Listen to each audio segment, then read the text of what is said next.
अस्सलामुअलैकुम class, this is Mohammad Hashim Zia and you guys are watching mathematics by Hashim Zia. बेटा, आज की क्लास के अंदर से हम लोग ईकेट के यूईटी के पास पेपर्स के लेक्चर सीरीज का आगाज कर रहे हैं। आज की क्लास बड़ी इंपॉर्टेंट है। आप तमाम लोगों के इल्म में जैसे कि मौजूद है कि ईकेट के पेपर्स होने वाले हैं, यूईटी के एग्जाम्स होने वाले हैं। यूईटी का राउंड नंबर 1 मार्च के अंदर आपके पास स्टैंड कर रहा है। सो मेरी कोशिश है कि ईकेट के एग्जाम से पहले पहले यूईटी के तमाम पास पेपर्स आप लोगों को सॉल्व करवाए जाएं। बाय द वे, ईकेट के 2024 के पेपर्स मैं ऑलरेडी सॉल्व करवा चुका हूं, जो ऑथेंटिक ईकेट 2024 के अंदर एमसीक्यूज आए थे, क्योंकि मेरे बैचेस के अंदर बेतहाशा बच्चे ईकेट के बच्चे होते हैं। तो भाई, ईकेट 2024 के एमसीक्यूज आपको कहीं और नहीं मिलेंगे। जो एग्जैक्ट एमसीक्यूज ईकेट के अंदर पूछे गए थे, मैंने वो तमाम के तमाम एमसीक्यूज ईकेट के अंदर ऑलरेडी सॉल्व करवाए हुए 2024 के। तो लाजमी तौर पे इस वीडियो को देखिएगा, 2024 वाली डिस्क्रिप्शन में उसका लिंक भी डाल दूंगा। उसके पीछे रीजन ये है कि ताकि आपको आइडिया हो सके किस तरीके से रिसेंट ईयर्स के अंदर ईकेट के एमसीक्यूज पूछे जा रहे हैं। अभी जो मैं पेपर सीरीज स्टार्ट कर रहा हूं, इस पेपर सीरीज के अंदर 2013 से लेकर 2023 तक के ईकेट के एमसीक्यूज में इंशाल्लाह ताला सॉल्व करवाऊंगा। मगर खुदारा 2024 की लेक्चर को लाजमी लीजिएगा, ताकि आपको आइडिया हो जाए कि भाई ईकेट के 2024 के अंदर किस तरीके के क्वेश्चंस पूछे गए थे। सेकंड नंबर के ऊपर, ईकेट का टेस्ट बाकी तमाम यूनिवर्सिटीज के मुकाबले में बड़ा मुनफरिद होता है। उसके पीछे रीजन ये होती है कि बेटा, ईकेट के अंदर जो एमसीक्यूज आते हैं वो ना सिर्फ एडवांस मैथ्स के होते हैं, बल्कि थ्योरेटिकल एमसीक्यूज आपको बहुत मिलेंगे। ईकेट की सबसे खास बात ये होती है कि यूईटी के अंदर जो टेस्ट होता है, इसमें थ्योरेटिकल एमसीक्यूज का कॉन्सेप्ट बहुत आता है। तो आपकी अगर बेसिक्स स्ट्रांग होंगी तो आप अच्छा परफॉर्म कर सकते हो ईकेट के अंदर। 300 प्लस नंबर आप उसी सूरत में ले सकते हो। तो आपने इसका बड़ा ख्याल रखना है। तो आज की क्लास का आगाज करेंगे। ये हमारे पास पेपर आ रहा है 2023 का। 2010 से लेके 2023 के पेपर्स के अंदर ये कॉन्सेप्ट आया था, ये पूछा गया। क्लास का आगाज करेंगे। आज की क्लास में सबसे पहले नंबर के ऊपर हमारे पास जो सबसे पहला पेपर आ रहा है ईकेट का, इसके मैथ्स के एमसीक्यूज को सॉल्व करने पे मूव करते हैं। इस क्वेश्चन में एग्जामिनर आपसे क्या कह रहा है? Which of the following does not have a closure property. अब देखो, इस क्वेश्चन का मतलब क्या है, क्लोजर प्रॉपर्टी किसे कहते हैं, पहले तो आपको मालूम होना चाहिए। देखो, क्लोजर प्रॉपर्टी का मतलब ये होता है कि भाई, अगर कोई भी सेट क्लोजर प्रॉपर्टी को फॉलो कर रहा है, इसके मायने ये होते हैं कि उस सेट में जो भी एलिमेंट्स आ रहे हैं, अगर आप उन पे बाइनरी ऑपरेशन करते हो, बाइनरी ऑपरेशन यानी कि प्लस माइनस मल्टीप्लाई एटसेट्रा, तो बाइनरी ऑपरेशन करने के बाद आपके पास जो आंसर आएगा वो उसी सेट में लाई करना चाहिए। अगर तो उसी सेट में लाई कर रहा है, तो इसका मतलब क्या है कि ये क्लोजर प्रॉपर्टी को फॉलो करता है। इसका मतलब क्या है कि ये क्लोजर प्रॉपर्टी को फॉलो कर रहा है। तो भाई देखो, फॉर एग्जाम्पल जो पहला ऑप्शन आ रहा है 0,1, अगर मैं यहां पे 0 प्लस का 1 करता हूं, यानी कि इन दोनों एलिमेंट्स में एडिशन करता हूं, तो आंसर जो आएगा ना 1 आएगा, जो कि इस सेट का हिस्सा है। इसका मतलब ये क्लोजर प्रॉपर्टी फॉलो हो रही है। सिमिलरली देखो, 0,0 के अंदर अगर मैं 0 प्लस 0 या 0 माइनस 0 करता हूं, तो जो आंसर आएगा वो इसी सेट का हिस्सा होगा। यानी कि 0 आ रहा है, 0 इस सेट का हिस्सा है। या फिर बेटा, अगर मैं क्या करता हूं, मैं सिंपल तरीके से ये जो मेरे पास सेकंड ऑप्शन आ रहा है, मैं इसके अंदर दोनों एलिमेंट्स को आपस में सब्ट्रैक्ट करवाता हूं। तो भाई, सब्ट्रैक्ट करवाऊंगा तो सेकंड एलिमेंट है -1, तो नेगेटिव नेगेटिव क्या बन गया, +1 बन गया। तो 1 + 1 2 बन गया। तो जो 2 है वो तो इस सेट के बाहर का नंबर है, 2 जो है वो तो इस सेट के बाहर का नंबर है। इसका मतलब कौन सा ऐसा सेट है जो क्लोजर प्रॉपर्टी फॉलो नहीं कर रहा? ऑप्शन नंबर बी है। इस तरीके से आपका करेक्ट आंसर आ गया। अच्छा बेटा, अब देखो हमारे पास जो नेक्स्ट क्वेश्चन आ रहा है, इसमें एग्जामिनर कहता है a non negative rational number is group under addition subtraction multiplication both A and C. देखो, सबसे पहले तो आपको मालूम होना चाहिए कि नॉन नेगेटिव रैशनल नंबर कहते किसे हैं। ऑलवेज रिमेंबर दिस थिंग, दुनिया के अंदर कोई भी आपके पास नंबर ऐसा हो, कोई भी ऐसा नॉन नेगेटिव रैशनल नंबर कहलाता है कि भाई जो ग्रेटर हो या बराबर हो जीरो के, उसको हम क्या कहते हैं? Non negative rational number. If a number is greater than और इक्वल टू जीरो, तो उसको हम क्या कहते हैं कि भाई वो नॉन नेगेटिव रैशनल नंबर है। For example, it can be anything such as zero, it can be 1/2, it can be 3/4, it can be 7/8। तो ये सारे के सारे मेरे पास क्या आ रहे हैं? नॉन नेगेटिव रैशनल नंबर आ रहे हैं। वो नंबर जो जीरो के बराबर है, जीरो से बड़ा है, उसको हम क्या कहते हैं? Non negative rational numbers. अब देखो, एग्जामिनर क्या कह रहा है? एग्जामिनर कह रहा है कि भाई ये जो नॉन नेगेटिव रैशनल नंबर होता है ना, ग्रुप किसके अंदर होता है? एडिशन में होता है, सब्ट्रैक्शन में होता है, मल्टीप्लिकेशन में होता है, या बोथ ए एंड सी के ऊपर होता है। अब देखो, आप कोई भी दो नंबर्स ले लो। फॉर एग्जाम्पल, मैंने एक लिया 1/2 और दूसरा मैंने ले लिया फॉर एग्जाम्पल 1/3। अगर मैं इन दोनों को आपस में क्या करवाता हूँ? एडअप। तो ऐड कमाने पे क्या बन जाएगा? एलसीएम लोगे, 3 2 6 हो जाएगा, 3 1 3 और +2 1 2, तो आंसर क्या आ जाएगा? 5/6। तो यानी कि देखो, जब मैंने दो नॉन नेगेटिव रैशनल नंबर्स को ऐड करवाया, तो आंसर में मुझे क्या मिल रहा है? एक नॉन नेगेटिव रैशनल नंबर ही मिल रहा है अगेन। अच्छा भाई, मल्टीप्लीकेशन करवा के चेक कर लीजिए। तो अगर मैं इन दोनों नंबर्स की मल्टीप्लीकेशन करवाता हूं, तो अगेन आंसर में क्या आ जाएगा? ये आ जाएगा 1/6 के बराबर। ये भी नॉन नेगेटिव रैशनल नंबर, यानी कि मल्टीप्लीकेशन ही प्रूव कर। सिमिलरली आप चाहो तो सब्ट्रैक्शन के ऊपर भी चेक कर सकते हो। सब्ट्रैक्शन के ऊपर भी आप अगेन दो नंबर्स कोई से भी ले लो, 1/3 माइनस का 1/2, मैंने दो नंबर्स ले लिए। अब देखो, अगर मैं यहाँ पे अब एलसीएम करता हूँ ना, तो 3 2 नीचे क्या बन गया? 6, ऊपर आ गया 2 1 2 -3 1 3। दो में से तीन जाएंगे, नेगेटिव का 1/6। तो अब की बारी में देखो क्या आ गया? नेगेटिव में आंसर आ रहा है। आंसर क्या होगा हमारे पास? एक ऑप्शन है एडिशन, एक है सब्ट्रैक्शन, एक है मल्टीप्लीकेशन, एक आ रहा है बोथ ए एंड सी। अब देखो या तो यहाँ पे होना चाहिए था both A and b, but यहाँ पे वो तो नहीं गिवन है, यहाँ पे गिवन है एडिशन, मल्टीप्लीकेशन, सब्ट्रैक्शन या फिर बोथ ए एंड सी। अब देखो सब्ट्रैक्शन पे तो वेरीफाई नहीं कर रहा, आपके पास कोई भी दो नंबर हो सकते हैं नॉन नेगेटिव, जरूरी नहीं है कि आंसर में आपको नॉन नेगेटिव ही मिले, it's a very simple thing, हमने चेक कर लिया इस चीज को। एडिशन के ऊपर या मल्टीप्लीकेशन के ऊपर वेरीफाई कर रहा है, मगर देखो इन दोनों में से फिर आपका बेस्ट आंसर कौन सा होगा, क्योंकि एक आंसर को चूज करना है, तो बेस्ट चूज ऑप्शन आपको कौन सा होगा, हम फिर जाएंगे एडिशन के ऊपर, क्योंकि एडिशन सबसे बुनियादी प्रॉपर्टी है। तो एडिशन के ऊपर फिर आप वेरीफाई करोगे, सबसे बेस्ट ऑप्शन जो यहाँ पे फिर एग्जिस्ट करेगा वो कौन सा होगा, वो एडिशन का होगा, क्योंकि तमाम चीजों में से बेस्ट चूज जो अवेलेबल होगी ना वो आपके पास होगी फिर एडिशन के ऊपर, तो हम इसलिए एडिशन को सेलेक्ट कर रहे हैं। नेक्स्ट क्वेश्चन में एग्जामिनर कहता है a set with no element is called dash. तो भाई एक ऐसा सेट जिसमें कोई भी एलिमेंट एग्जिस्ट नहीं करता उसको क्या कहा जाता है, एम्प्टी सेट कहा जाता है। A matrix with all the entries zero, भाई दुनिया में किसी भी मैट्रिक्स के अंदर तमाम की तमाम वैल्यूज अगर जीरो के बराबर होंगी तो ऐसा मैट्रिक्स क्या कहलाएगा, नल मैट्रिक्स कहलाएगा। अब देखो हमारे पास जो नेक्स्ट क्वेश्चन आ रहा है इसमें एग्जामिनर कहता है if the degree of the polynomial in the numerator is less than the denominator in the fraction is called। भाई पॉलिनोमियल की डिग्री की बात कर रहा है कि भाई अगर तुम्हारे पास न्यूमरेटर के अंदर पॉलिनोमियल की डिग्री क्या है, कम है as compare to the denominator के, तो ऐसा फ्रैक्शन क्या कहलाएगा। यानी कि फॉर एग्जांपल आपके पास इस तरह का क्वेश्चन आ रहा है, ऊपर आ रहा है एक्स स्क्वायर प्लस का वन, नीचे आ रहा है आपके पास एक्स क्यूब प्लस का वन। यानी कि देखो न्यूमरेटर की जो डिग्री आ रही है, पॉलिनोमियल का मतलब होता है आपके पास जो इक्वेशन गिवन है उसके अंदर जो आपकी वेरिएबल की हाईएस्ट पावर होती है उसको डिग्री कहते हैं। तो अगर न्यूमरेटर के अंदर जो आपका वेरिएबल आ रहा है उसकी पावर क्या है, कम है एज कंपेयर टू डिनोमिनेटर के अंदर जो आपका वेरिएबल आ रहा है उसकी पावर के मुकाबले में, तो ऐसे फ्रैक्शन को दुनिया में क्या कहा जाता है, प्रॉपर फ्रैक्शन। वाइस वर्सा क्या होगा कि अगर आपका न्यूमरेटर क्या हो, बड़ा, और आपका जो डिनोमिनेटर हो वो क्या हो, उसकी पावर छोटी हो, तो इसको हम कहते हैं इम्प्रॉपर फ्रैक्शन का होना। तो इसका करेक्ट आंसर क्या है, प्रॉपर फ्रैक्शन। इसका करेक्ट आंसर क्या है बेटा, प्रॉपर फ्रैक्शन का होना। ये तमाम चीजें फ्रैक्शंस के टॉपिक में मैंने आपको पढ़ाई। अब देखो हमारे पास जो नेक्स्ट क्वेश्चन आ रहा है इसमें एग्जामिनर कहता है if a is the first term and r is the common ratio then n plus one t h term is dash. यानी कि देखो एग्जामिनर क्या कह रहा है कि अगर तुम्हारी पहली टर्म बराबर है ए के और आर तुम्हारा कॉमन रेशियो है तो n plus one t h term किसके बराबर होगी। अब देखो हमें पता है कि ज्योमेट्रिक सीक्वेंस के अंदर जनरल टर्म का फॉर्मूला क्या होता है, ये होता है t n is equal to a r की पावर के अंदर एन माइनस का वन। तो एग्जामिनर क्या कह रहे हैं, कौन सी वैल्यू निकालो, n plus one t h term बताओ। तो भाई निकालना बहुत आसान है, जहां जहां एन आ रहा है वहां पे एन प्लस वन डाल दीजिए, तो क्या बन जाएगा, जहां जहां एन आ रहा है वहां पे एन प्लस वन डाल दीजिए, तो क्या बन गया, ए का ए एज इट इज, आर का आर, और इस एन की जगह पे आप क्या डाल दोगे, एन प्लस वन। सही है, बाहर वाला माइनस का वन है, तो प्लस वन से माइनस वन क्या हो जाएगा, कैंसिल आउट, तो आपका आंसर क्या आ जाएगा, ए आर की पावर एन के बराबर। तो क्वेश्चन क्या हो गया हमारा, सॉल्व हो गया। ये क्वेश्चन पेपर में पूछा हुआ है, क्या मुश्किल चीज है इसके अंदर भाई, क्या चिंता की। अच्छा बेटा अब देखो हमारे पास जो नेक्स्ट क्वेश्चन आ रहा है इसको मार्क कर लो। ये क्वेश्चन हमारे पास ई कैट के पेपर में कई दफा पूछा गया। एग्जामिनर कह रहे हैं binomial theorem is used to sum up the following series divergent convergent any या नन ऑफ दीज। भाई देखो बाइनोमियल थ्योरम का एक स्पेसिफिक कॉन्सेप्ट होता है जिसको हम कहते हैं binomial series. Binomial theorem itself तो फाइनाइट एलिमेंट्स का आपके पास फाइनाइट एलिमेंट्स के ऊपर अप्लाई होता है, जबकि जो बाइनोमियल सीरीज होती है वो इनफिनाइट एलिमेंट्स तक का सम आपको कैलकुलेट करके देती है।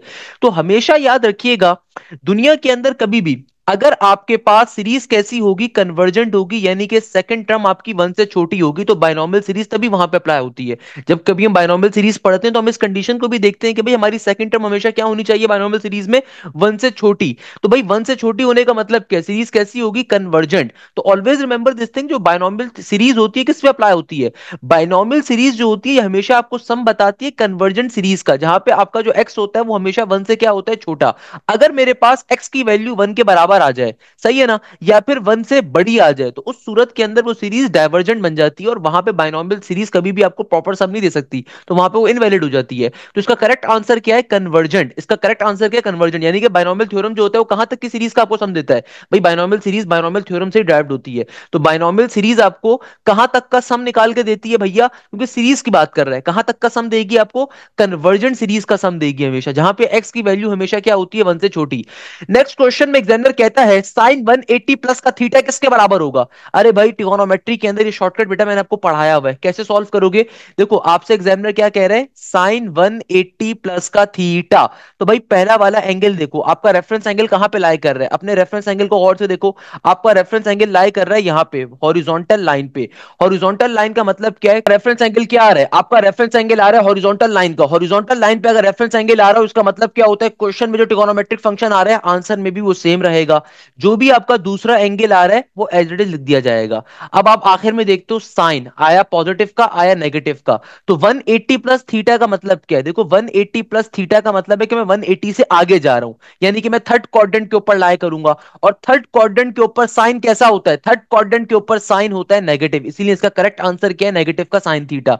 तो भाई ये बेसिक चीज है, ये शॉर्टकट मैंने आप लोगों को सिखाई हुई है। वो तमाम बच्चे जो बैच के अंदर बैठे हुए हैं आपको तमाम ट्रिक्स मैंने सिखाई हुई हैं। सो भाई मेरा न्यू बैच अगर आपकी तैयारी कंप्लीट नहीं है तो आप उसको लाजमी तौर पर ज्वाइन कर सकते हैं। चाहे आप नस के लिए ज्वाइन करते हैं, फास्ट के लिए, यूटी के लिए, ईकेट के लिए, कॉमसेट्स के लिए, प्यास के लिए, लम्स के लिए, आईबीए के लिए, एनईडी के लिए, मेरान के लिए। तो भाई पाकिस्तान की तमाम टॉप की यूनिवर्सिटीज की तैयारी आपकी इस बैच में कवर करवाई जाएगी। और सबसे इंपॉर्टेंट बात क्या है कि भाई लाइव क्लासेस के अंदर कंप्लीट कोर्स आपका कवर करवाया जाएगा।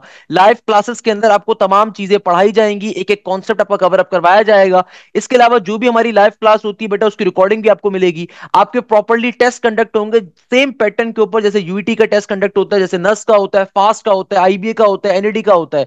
सो भाई इन टेस्टों में प्रॉपर टाइमर लगा हुआ होता है, और जो भी टेस्ट कंडक्ट होता है उसका आपको सॉल्यूशन भी प्रोवाइड किया जाता है, वीडियो सॉल्यूशन, कि भाई उस टेस्ट में क्या क्वेश्चंस पूछे गए थे, क्या सिनेरियो था। इसके अलावा तमाम के तमाम प्रैक्टिस मटेरियल हम लोग आपको प्रोवाइड करते हैं, सो ऑन। तो लाजमी तौर पर ज्वाइन करें, न्यू बैच अभी स्टार्ट हो रहा है, इसको बिल्कुल ज्वाइन कर सकते हैं। नेक्स्ट क्वेश्चन के ऊपर मूव कर, क्वेश्चन आ रहा है ना, अगेन इसको मार्क कर लीजिए, मोस्ट इंपॉर्टेंट क्वेश्चन है ट्रिगोनोमेट्री का। एग्जामिनर कह रहा है cos 11 डिग्री प्लस का sin 11 degree divided by cos 11 minus का sin 11। देखो इस क्वेश्चन के पहले लॉजिक समझो, एग्जामिनर क्या कह रहा है आपसे बेटा? एग्जामिनर कह रहा है cos 11 आगे आ रहा है प्लस का sin 11। नीचे डिवीजन में देखो क्या आ रहा है, नीचे डिवीजन में आ रहा है cos 11 माइनस का sin 11। अब देखो मेरे जो ऑप्शंस आ रहे हैं ना, इन ऑप्शंस में एक आ रहा है टेंजेंट 56, एक आ रहा है साइन 56, एक आ रहा है कॉस 56। यानी कि 56 डिग्री का एंगल से कुछ करना है। ये इतनी बात तो समझ में आ रही है ना? अब 56 डिग्री के एंगल से मैं कैसे क्या कुछ करूं, अब कुछ समझ में नहीं आ रहा। भाई देखो ऑप्शंस आपके बड़े मैटर करते हैं, हमेशा याद रखिएगा ये ऑप्शंस ही होंगे जो आपको सारी चीजें सिखाएंगे। मुझे एक चीज मालूम है, ये 56 डिग्री का मतलब क्या? देखो यहाँ पे जो एंगल आ रहा है वो 11 आ रहा है, वहां पे गिवन है 56। तो अगर मैं ऐसे ही चेक करना चाहूं कि भाई 56 में से 11 को माइनस करता हूं तो क्या बनता है? ये बनता है 45। ओके, यानी कि भैया कुछ ना कुछ 45 डिग्री से करना है, क्योंकि देखो यहाँ पे जो क्वेश्चन में आपको एंगल गिवन है वो 11 का गिवन है, और सारे के सारे ऑप्शंस के अंदर जो एंगल आ रहा है वो आपके पास आ रहा है 56 का। अब इसको सॉल्व कैसे करें? तो भाई हमारे पास टेंजेंट के अंदर एक फॉर्मूला होता है, और ये फॉर्मूला क्या होता है कि बेटा टेंजेंट 45 प्लस का थीटा किसके बराबर होता है? भाई दुनिया में कभी भी आपके पास ट्रिगोनोमेट्री के अंदर टेंजेंट 45 प्लस थीटा, वहां पे आप क्या लिखते हो? वहां पे आप सिंपल तरीके से लिखते हो 1 प्लस का टेंजेंट थीटा, और नीचे डिवीजन के अंदर क्या लिखते हो? 1 माइनस का टेंजेंट थीटा। ये बेसिक आपके पास एक फॉर्मूला होता है टेंजेंट का। तो हम लोगों ने बेसिकली इस क्वेश्चन को सॉल्व करने के लिए इस फॉर्मूले का इस्तेमाल करना है, क्योंकि देखो मुझे कैसे पता चले फॉर्मूला इस्तेमाल होगा? उसके पीछे रीजन क्या है कि आपके एंगल यहां पर आ रहे हैं 11 डिग्री के, और आपको आंसर में हर जगह पे 56 डिग्री गिवन है। तो अगर मैं 56 माइनस का 11 करता हूं तो यानी कि 45 से कुछ करना है। तो एक जहन में कॉन्सेप्ट आ सकता है कि यार देखो टेंजेंट के केस के अंदर टेंजेंट 45 प्लस थीटा का हमारे पास एक फॉर्मूला होता है, तो हम उसको भी कहीं ना कहीं इस्तेमाल कर सकते हैं, यूज कर सकते हैं। अच्छा, अब इसको टेंजेंट की उस फॉर्म में कन्वर्ट कैसे करें? भाई अगर मैं इस कंप्लीट क्वेश्चन को टेंजेंट cos 11 डिग्री से डिवाइड करवा दूं, अगर मैं इस कंप्लीट क्वेश्चन को क्या करवाता हूं cos 11 डिग्री से डिवाइड, तो बेटा क्या बन जाएगा? देखो यहां पे भी cos 11 है, cos 11 डिवाइडेड बाय cos 11 हो जाएगा। सिमिलरली देखो यहाँ पे आ रहा है sin 11, नीचे डिवीजन में क्या आ जाएगा? डिवीजन में आ जाएगा cos 11। सिमिलरली यहाँ पे नीचे देखो, नीचे मेरे पास क्या आ रहा है? cos 11, तो अगेन उसकी डिवीजन में भी क्या आ जाएगा? cos 11 degree. यानी कि पूरे के पूरे क्वेश्चन को हमने क्या करा? cos 11 डिग्री पे डिवाइड करवा दिया।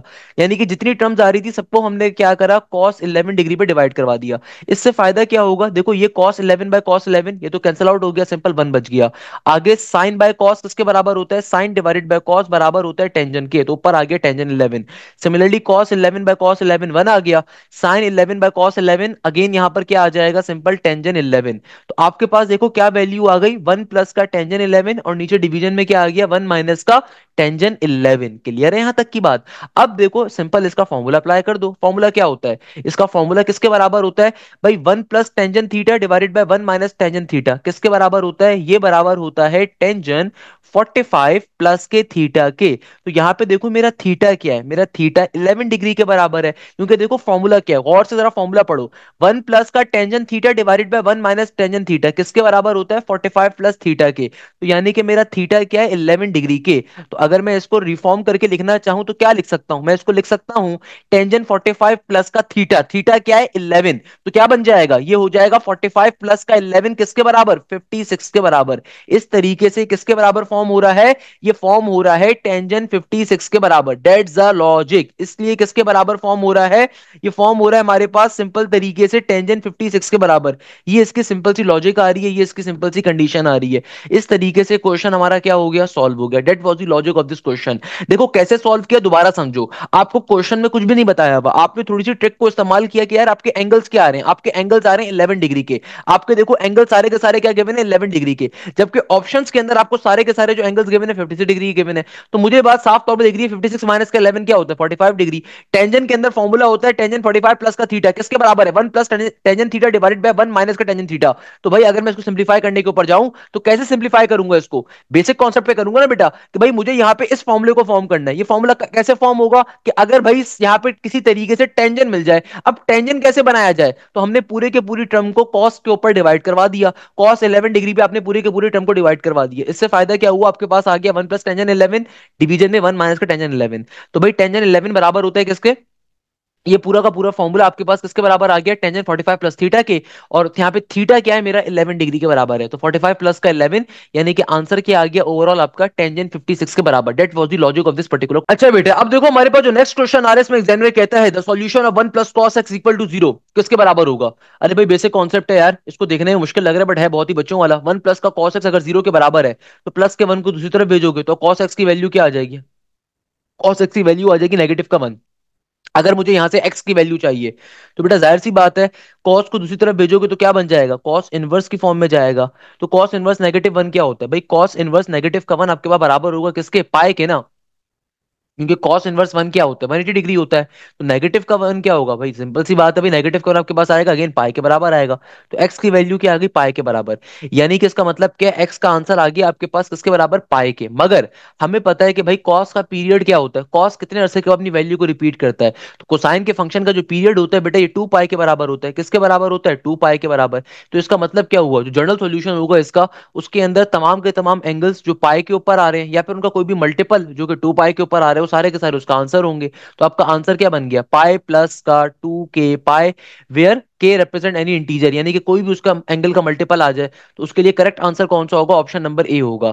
करेक्ट आंसर क्या होगा, ऑप्शन नंबर ए होगा। भाई इसका मतलब क्या है, दोबारा समझ लो। आपने cos इनवर्स नेगेटिव 1 निकाला, किसके बराबर आया, पाई के। तो cos का जो अपना स्टैंडर्ड पीरियड होता है वो क्या होता है, 2 पाई होता है ना। तो इसका मतलब क्या है कि भाई cos का कोई भी आपको जो एंगल क्या हुआ, इसका मतलब देखो ये हुआ कि भाई आपके पास सिंपल तरीके से cos x की वैल्यू अगर नेगेटिव 1 है तो आपका x की वैल्यू क्या होगी, पाई के बराबर। मगर चूंकि हम जनरल सॉल्यूशन की बात करें तो जनरल सॉल्यूशन के अंदर क्या होता है कि भाई आप पीरियोडिक फंक्शन को भी इंक्लूड करोगे ना। पीरियोडिक फंक्शन क्या है, कोसाइन का, 2 पाई के बराबर होते हैं। तो इसका मतलब ये है कि भाई वो तमाम एंगल जो कि पाई पे आपको मिल रहे हैं या फिर उसका कोई भी मल्टीपल हो, तो मल्टीपल के अंदर भाई जाहिर सी बात है cos का पीरियड 2 पाई होता है, तो उसका मल्टीपल कोई भी आपके पास के 2 के पाई हम कहते हैं। 2 के पाई का मतलब ये होता है कि बेटा आपके पास के कोई भी इंटीजर हो सकता है जो कि उसकी पीरियोडिसिटी को बेसिकली रिप्रेजेंट कर रहा है। तो इसका करेक्ट आंसर क्या है, ऑप्शन नंबर ए के बराबर, A for Apple is the correct. अब देखो हमारे पास जो नेक्स्ट क्वेश्चन आ रहा है, it's a very important question. Examiner कह रहा है integration x into cos x into D x, यानी कि बेटा दो टर्म्स क्या हो रही है, मल्टीप्लाई, उस पर इंटीग्रेशन को अप्लाई करना है। कैसे सॉल्व करोगे, देखो भाई स्ट्रेट फॉरवर्डली 10 क्वेश्चन जो पिछले थे वो सारे के सारे थ्योरेटिकल एमसीक्यूज के ऊपर थे।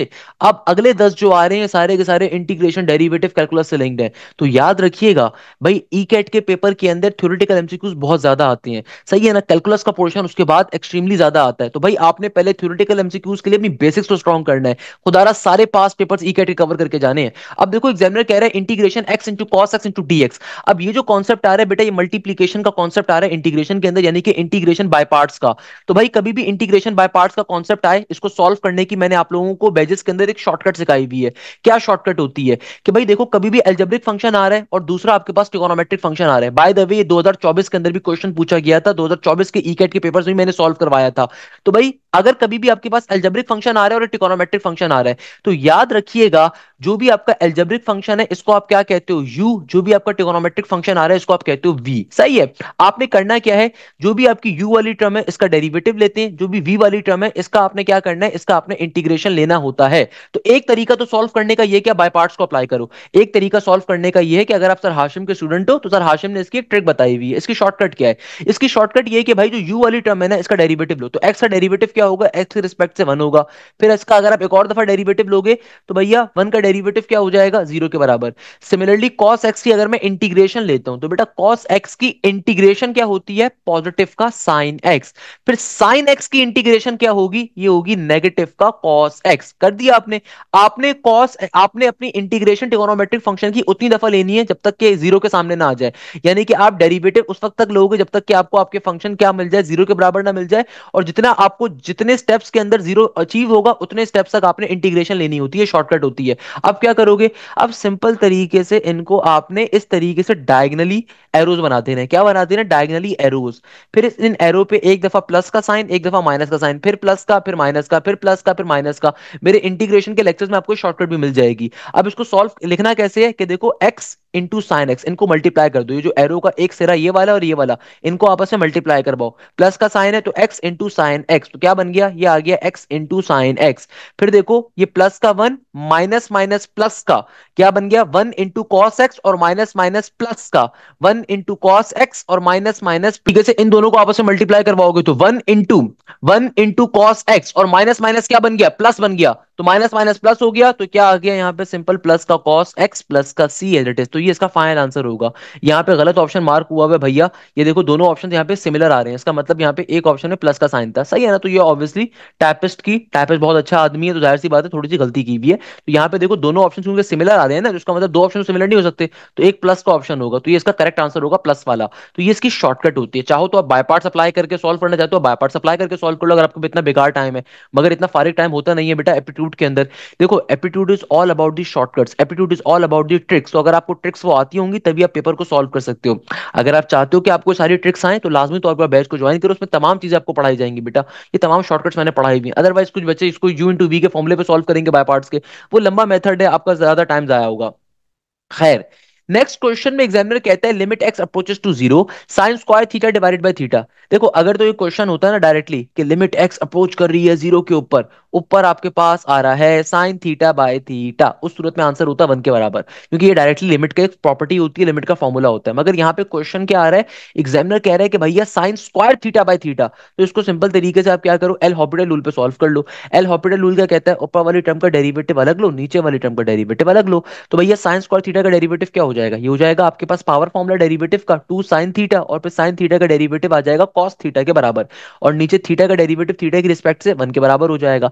अब जब आप वैल्यूज को यहाँ पे डालोगे, अब जब आप लिमिट को अप्रोच करवाओगे, तो भैया जहां जहां थीटा आ रहा है वहां पे जीरो डाल दो। तो बेटा देखो हमेशा याद रखिएगा साइन जीरो बराबर होता है जीरो के, वाइल दुनिया में कॉस जीरो डिग्री बराबर होता है वन के। तो भैया देखो टू का two it is sine zero क्या आ जाएगा, जीरो के बराबर, कॉस जीरो आ जाएगा वन के बराबर। तो बेटा जब जीरो इन तमाम वैल्यूज से मल्टीप्लाई होगा तो ऊपर क्या आ जाएगा, जीरो बचेगा। तो इसीलिए करेक्ट आंसर क्या है, जीरो के बराबर। That's the logic, simple L'Hopital rule पे सिंपलीफाई करोगे। नेक्स्ट क्वेश्चन में एग्जामिनर ने पैरामेट्रिक इक्वेशन दी हुई है। एग्जामिनर कह रहा है if x is equal to a cos theta, y is equal to a sine theta, then d y by d z. अब देखो इसको सॉल्व कैसे करेंगे। ये वैसे बाय द वे क्वेश्चन गलत लिखा हुआ है, ये d y by d x होगा, सही है ना। आपको एक इक्वेशन गिवन है एक्स की फॉर्म में, एक इक्वेशन आपको गिवन है वाई की फॉर्म में। एग्जामिनर कह रहे हैं d y by d x की वैल्यू बताइए। तो बेटा देखो सबसे पहले पैरामेट्रिक इक्वेशन को सॉल्व करने का तरीका क्या होता है, जो आपकी पहली वाली इक्वेशन आ रही है इसका इंडिविजुअल डेरिवेटिव ले लो। तो भैया इसका इंडिविजुअल डेरिवेटिव कैसे लोगे, सिंपल, मुझे साफ तौर पर दिख रहा है थीटा की रिस्पेक्ट जब मैं डेरिवेटिव लूंगा तो a constant as it is आ गया, कॉस का डेरिवेटिव क्या होगा, ये होगा नेगेटिव के साइन थीटा के बराबर, सही है ना। कॉस का डेरिवेटिव क्या होता है, नेगेटिव का साइन। सिमिलरली आगे देखो, आगे क्या आ रहा है, आगे आ रहा है मेरे पास y is equal to a sine theta. तो भैया ए साइन थीटा यानी कि y वाली इक्वेशन का भी इंडिविजुअल डेरिवेटिव ले लेंगे, तो ये बन जाएगा d y by d theta. तो ए का ए कांस्टेंट, साइन थीटा का डेरिवेटिव क्या होता है, साइन का डेरिवेटिव होता है कॉस थीटा के बराबर। और अब आपको चूंकि निकालना क्या है, d y by d x निकालना है। तो d y by d x निकालने का मतलब क्या है कि जो डी वाई वाली इक्वेशन है इसको ऊपर रखो, डी एक्स वाली इक्वेशन को नीचे रखो, दोनों को आपस में डिवाइड करवा दो। तो क्या बन जाएगा, ये आ जाएगा मेरे पास ए कॉस थीटा, क्या आ जाएगा बेटा, ये आ जाएगा सिंपल तरीके से मेरे पास ए कॉस थीटा, और नीचे डिवीजन में क्या आ गया, ए का ए इंटू नेगेटिव का साइन थीटा। तो ए से ए क्या हो जाएगा, कैंसिल आउट, और कॉस डिवाइडेड बाय साइन किसके बराबर होगा, नेगेटिव के कॉट थीटा के बराबर होगा। ये इसका आंसर आ गया। से ए क्या हो जाएगा, यहाँ पे कैंसिल आउट हो जाएगा, और कॉस डिवाइडेड बाय साइन किसके बराबर होता है, ये बराबर होता है हमारे पास कॉट थीटा के। तो सिंपल वे में मेरा क्या आ गया, पर्टिकुलरली आंसर आ गया। अच्छा भाई नेक्स्ट क्वेश्चन में देखो, एग्जामिनर कह रहा है if y is equal to under root के अंदर ए स्क्वायर प्लस का एक्स स्क्वायर, तो एग्जामिनर कह रहा है d y by d x बताइए। अरे भाई मेरे बैच के बच्चों, यूट्यूब के बच्चों मुस्कुरा रहे होगे जेरे लब, क्यों भाई, मैंने आपको स्क्वायर रूट की एक शॉर्टकट सिखाया था। स्क्वायर रूट का शॉर्टकट क्या होता है बेटा? स्क्वायर रूट का निकालने का एक शॉर्टकट होता है कि कभी भी रूट वाली टर्म का अगर आपको डेरिवेटिव लेना है, इसको सॉल्व करने की ट्रिक क्या होती है? सिंपल तरीके से आंखें बंद करके लिखो एक दफा 1/2, आंखें बंद करके लिखो 1/2, और जो भी स्क्वायर रूट की फंक्शन आ रहा है ना, उसको एज इट इज नीचे वाले 2 के साथ लिख दो। उसको एज इट इज नीचे वाले 2 के साथ लिख दो। लिख दिया? अब ऊपर जाओ। ऊपर जाने के बाद क्या करोगे? रूट के अंदर वाली टर्म्स का डेरिवेटिव। तो बेटा देखो, ए स्क्वायर का डेरिवेटिव क्या होगा? ए स्क्वायर, क्योंकि एक कांस्टेंट है तो ए स्क्वायर का डेरिवेटिव क्या होगा? 0 के बराबर। और एक्स स्क्वायर का डेरिवेटिव क्या होगा? 2x के बराबर। तो बेटा देखो, इस प्लस के 2 से ये 2 क्या हो जाएगा? Cancel out. तो आपकी फाइनल वैल्यू क्या आ जाएगी? x divided by under root के अंदर ए स्क्वायर प्लस का एक्स स्क्वायर।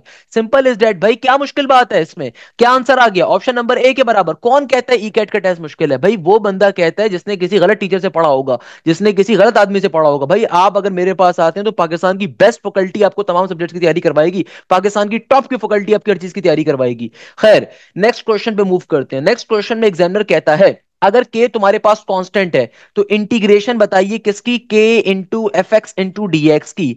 तो भैया देखो, के कांस्टेंट है ना, तो के भैया के हमेशा पहले लिख दिया जाएगा। क्या मुश्किल बात है इसमें भाई? के कांस्टेंट है, के पहले आ जाएगा। इंटीग्रेशन सिंपल मेरे फंक्शन के ऊपर अप्लाई हो जाएगी। हमेशा याद रखिएगा, डेरिवेटिव अगर कभी किसी सिंपल कांस्टेंट पे अप्लाई होता है उसका आंसर 0 होता है, बट इंटीग्रेशन अगर कभी भी दुनिया में किसी कांस्टेंट पे अप्लाई होती है उसका आंसर 0 नहीं होता, बल्कि वो कांस्टेंट एडिटिव लिखा जाता है, और इंटीग्रेशन जिस वेरिएबल के रिस्पेक्ट से अप्लाई हो रही होती है वहां पे वो वेरिएबल आ जाता है। क्लियर है? प्लस के सी के साथ। While on the other hand, अगर कभी भी दुनिया में लिमिट किसी कांस्टेंट पे अप्लाई होती है तो लिमिट उस कांस्टेंट पे कोई इंपैक्ट नहीं क्रिएट करती, वो कांस्टेंट एडिटिव का एडिटिव लिखा रहता है। अच्छा भाई, नेक्स्ट क्वेश्चन में एग्जामिनर कह रहा है, if dy by dx is equal to 2x then the equation will become dash. अब देखो, ये जो क्वेश्चन आ रहा है इसमें एग्जामिनर ने आपको डिफरेंशियल इक्वेशन दी हुई है। एग्जामिनर कह रहा है कि भाई अगर dy by dx बराबर है किसके? 2x के, तो बताइए इक्वेशन क्या होगी? मैं इसको दो तरीकों से सॉल्व करवा सकता हूँ। आप कहते हो तो आपको पहले नॉर्मल मेथड से बताता हूँ कि सॉल्व कैसे करोगे। देखो भाई, एग्जामिनर क्या कह रहा है? एग्जामिनर कह रहा है तुम्हारे पास कि अगर dy by dx की वैल्यू आ रही है 2x के बराबर, तो डिफरेंशियल इक्वेशन है बेटा, ये dx यहाँ पे डिवाइड हो रहा है, वहां पे जाके क्या हो जाएगा? मल्टीप्लाई। तो dy की वैल्यू आ जाएगी simple 2x into D x के। इंटीग्रेशन को अप्लाई कर दीजिए दोनों तरफ, तो क्या बन जाएगा? अरे भाई ये हो जाएगा y की इंटीग्रेशन, y के पे इंटीग्रेशन अप्लाई करता हूं तो y की इंटीग्रेशन क्या हो जाएगी भैया? इंटीग्रेशन dy पे जब अप्लाई होगी सिंपल y आ जाएगा, और 2x के ऊपर जब इंटीग्रेशन अप्लाई होगी तो क्या आ जाएगा? 2 कांस्टेंट है पहले आ गया। x के ऊपर जब इंटीग्रेशन में अप्लाई करूंगा तो इंटीग्रेशन का पावर फॉर्मूला, तो it will become x square divided by 2 और प्लस का c, तो 2 से 2 कट गया, तो ये आ जाएगा मेरे पास simple y is equal to x square plus c के बराबर। तो भाई यहाँ पे कोई भी ऑप्शन इसको सेटिस्फाई नहीं कर रहा, तो करेक्ट आंसर पे नन ऑफ दीज होना चाहिए। कोई भी ऑप्शन सेटिस्फाई नहीं कर रहा ना, correct answer none of these होगा। अगर आप चाहो तो इसको आप वाइस वर्सा स्टेप करके भी चेक कर सकते हो, मगर कोई भी ऑप्शन इसको सेटिस्फाई नहीं करेगा। अगर मैं इसका वाइस वर्सा स्टेप करना चाहूँ, वाइस वर्सा स्टेप क्या होगा? ऑप्शन का डेरिवेटिव लेके चेक कर लो। अगर मैं इस ऑप्शन का डेरिवेटिव लेता हूँ तो 2x माइनस का 2 आ रहा है ये। अगर मैं इसका डेरिवेटिव लेता हूँ तो ये आ जाएगा 2yx, सही है ना? हाँ, 2yx आ जाएगा, प्लस का 2 आएगा। सही है। इसका अगर मैं डेरिवेटिव लेता हूँ तो ये तो आएगा 2x माइनस के 2 के बराबर। तो कोई भी ऑप्शन ओरिजिनली इक्वेशन को सेटिस्फाई नहीं कर रहा, तो खाली आपके पास नन ऑफ दीज का करेक्ट आंसर है भाई। ये इसमें गलत मार्क हुआ है question. dy by d x equal to बराबर है अगर 2x है, तो इसका करेक्ट आंसर क्या होगा? करेक्ट आंसर इसका नन ऑफ दीज है, क्योंकि कोई भी ऑप्शन सेटिस्फाई नहीं कर रहा। क्योंकि देखो, जब आपने इंटीग्रेशन को अप्लाई करा तो आपके पास जो आंसर आया, इन चारों इक्वेशन में से कोई भी इक्वेशन फॉर्म नहीं कर रही। अगर आपको मेरी बात पे यकीन नहीं होता तो आप फिर ऑप्शंस का डेरिवेटिव लेके चेक कर लो। भाई इंटीग्रेशन को सॉल्व करने के दो तरीके होते हैं, या तो इंटीग्रेट करवा के आंसर निकालो, नहीं तो ऑप्शंस का डेरिवेटिव लेके चेक कर लो। क्योंकि इंटीग्रेशन और डेरिवेटिव आपस में एंटी अपोजिट होते हैं ना, एंटी डेरिवेटिव होता है। इंटीग्रेशन क्या होती है? डेरिवेटिव का एंटी डेरिवेटिव है, सही है ना? डेरिवेटिव का अपोजिट है। कोई भी आंसर सेटिस्फाई नहीं कर रहा है इसको, इसलिए none of this correct answer है। क्योंकि आपकी इक्वेशन जो फॉर्म होनी चाहिए थी वो ये होनी चाहिए थी, y is equal to x square के बराबर प्लस का c, यानी कि प्लस के कांस्टेंट के बराबर। तो y is equal to x square plus का कांस्टेंट जो इक्वेशन थी वो फॉर्म होती। अब देखो, एक्स स्क्वायर प्लस कांस्टेंट, यहाँ पे कोई भी इक्वेशन नहीं है। या तो x square minus 2x minus 3 है, हर एक के साथ x का वेरिएबल एक आ रहा है, तो एक वेरिएबल कोई एक्स्ट्रा आ रहा है, वो नहीं होना चाहिए था यहाँ पे। या तो ये वाली जो इक्वेशन है यहाँ पे आपके पास 2x नहीं होता तो फिर भी मैं कहता यार, y नहीं होता तो मैं कहता कि ये करेक्ट आंसर हो सकता है। क्योंकि मेरा आंसर क्या होता है? मेरा यहाँ पे आंसर बनना चाहिए था y is equal to x square plus कोई भी कांस्टेंट होता, कांस्टेंट का टेंशन नहीं है, कांस्टेंट कुछ भी हो सकता था।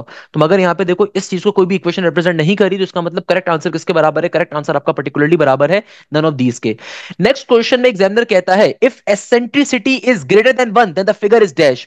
हमेशा याद रखिएगा बेटा, अगर आपकी एसेंट्रिसिटी क्या हो? 1 से ज्यादा, तो फिगर क्या होती है? हाइपरबोला होती है। Always remember this thing. Ellipse की एसेंट्रिसिटी क्या होती है बेटा? इलिप्स की एसेंट्रिसिटी 0 से बड़ी होती है मगर 1 से छोटी होती है।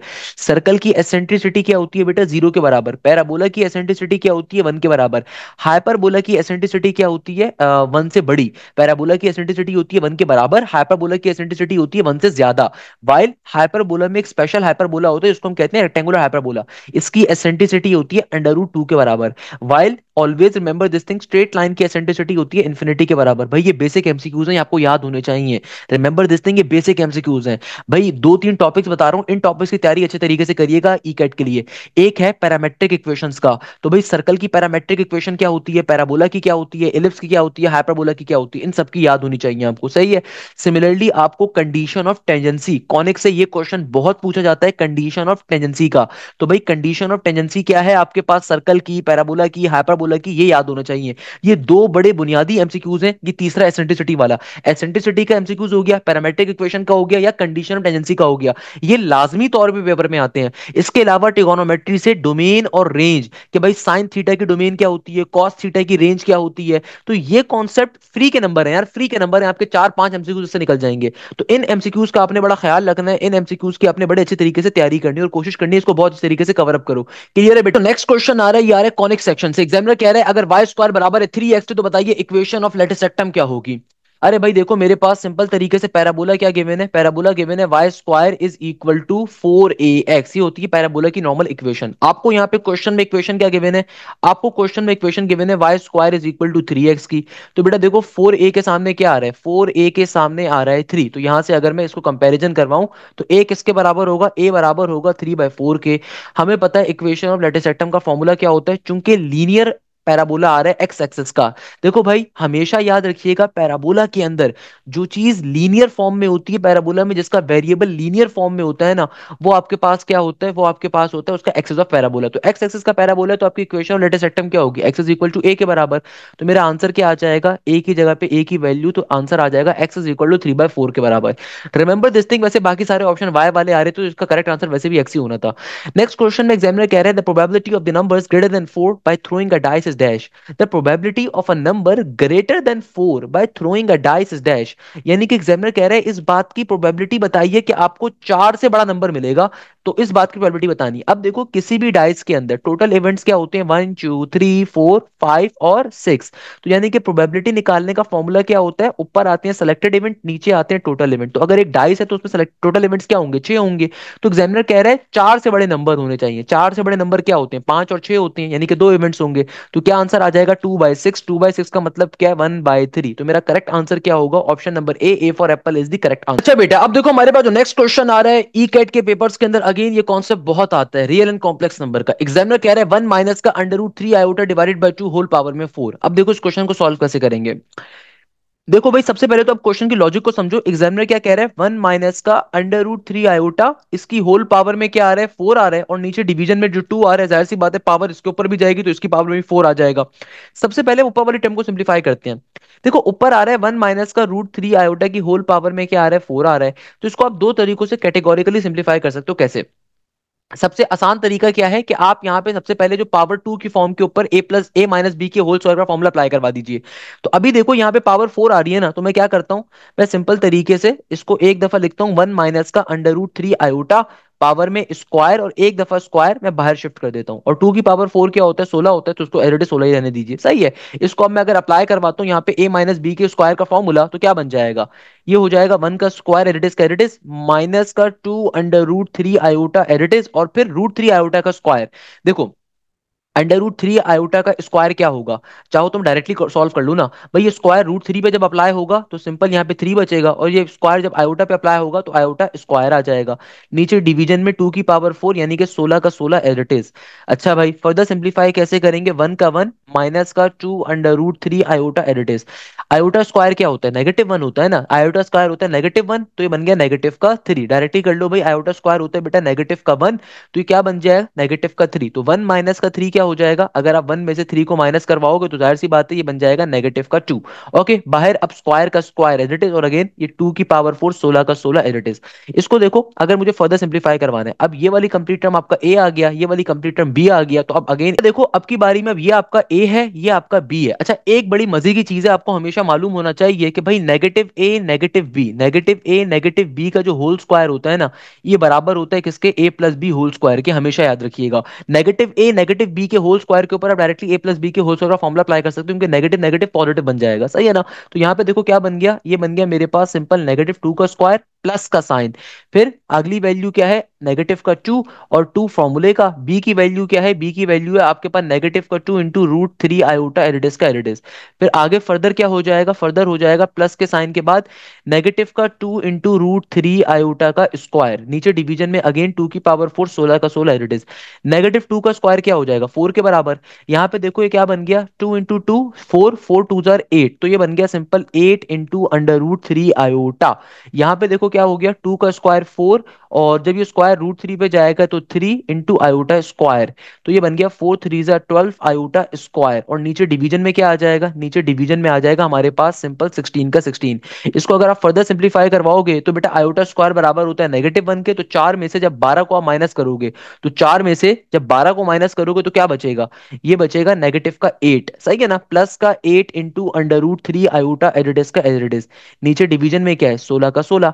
अब देखो ऊपर से अगर मैं 8 को कॉमन लेता हूं, तो ऊपर से जब 8 कॉमन लिया जाएगा तो क्या बन जाएगा, ये हो जाएगा नेगेटिव का 1 प्लस का अंडर रूट 3 आयोटा, प्लस का नेगेटिव का 8 आपने कॉमन ले लिया, तो प्लस का अंडर रूट 3 आयोटा, और नीचे डिवीजन के अंदर क्या मौजूद है 16 का 16, तो 8 1 जार 8 होता है, 8 2 जार 16 होता है, तो मेरा फाइनल आंसर क्या आ जाएगा, मेरा फाइनल आंसर आना चाहिए नेगेटिव का 1 प्लस का अंडर रूट 3 आयोटा, और नीचे डिवीजन में 2।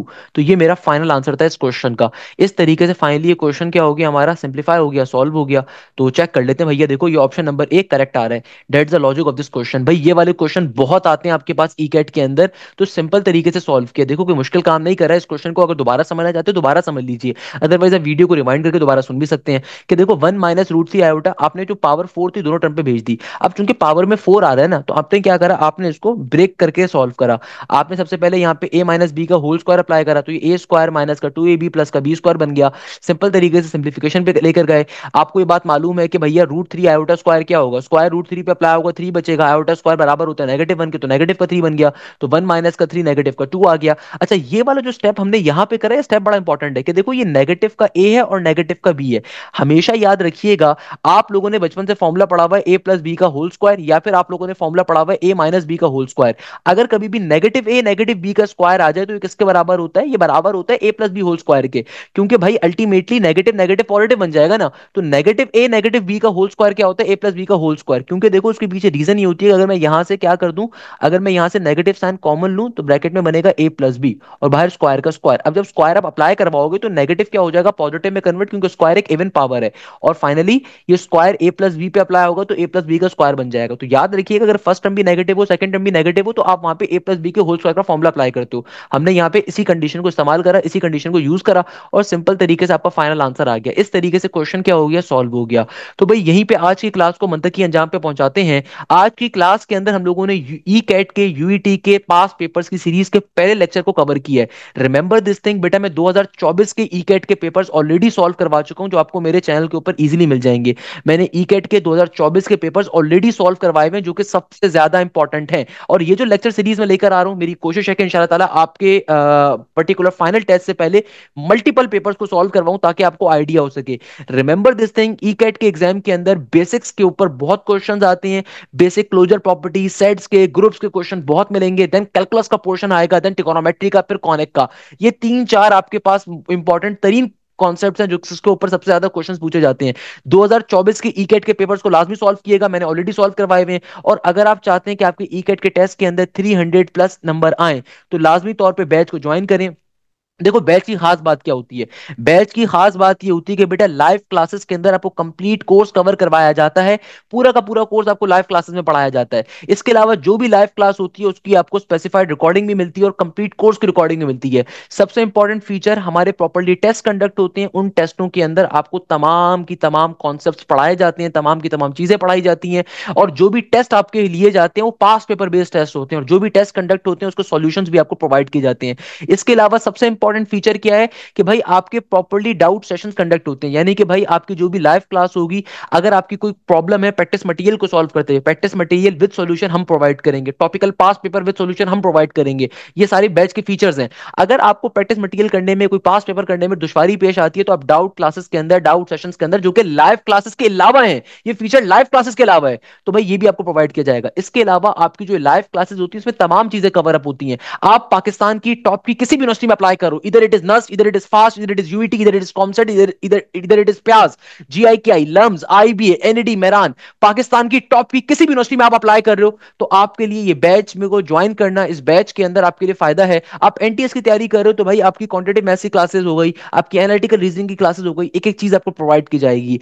रिमेंबर दिस थिंग, आप नर्स बिजनेस स्कूल के लिए अप्लाई कर रहे हो, आपके लिए स्पेसिफाइड अलग से बैच होगा। आप इंजीनियरिंग के लिए अप्लाई कर रहे हो, आपके बैचेस के अंदर आपको हर चीज प्रोवाइड की जाएगी। जैसे नर्स के अंदर 3 सब्जेक्ट्स आते हैं, फिजिक्स आती है, मैथ्स आती है, इंग्लिश आती है, तो भाई आप उनकी क्लासेस को लोगे। बट अगर आप नर्स के अलावा यूईटी में अप्लाई कर रहे हो, एनईडी में अप्लाई कर रहे हो, जहां पे आपके पास केमिस्ट्री या कंप्यूटर का पोर्शन भी आता है, तो आपको उनकी क्लासेस भी प्रोवाइड की जाएंगी। पाकिस्तान की टॉप की फैकल्टी आपको पढ़ाएगी। तो न्यू बैच मेरा लास्ट वीक से स्टार्ट हुआ है, इसको लाजमी तौर पर ज्वाइन करें। इस बैच के अंदर आपको एक एक चीज बहुत डिटेल में कवर अप करवाई जाएगी।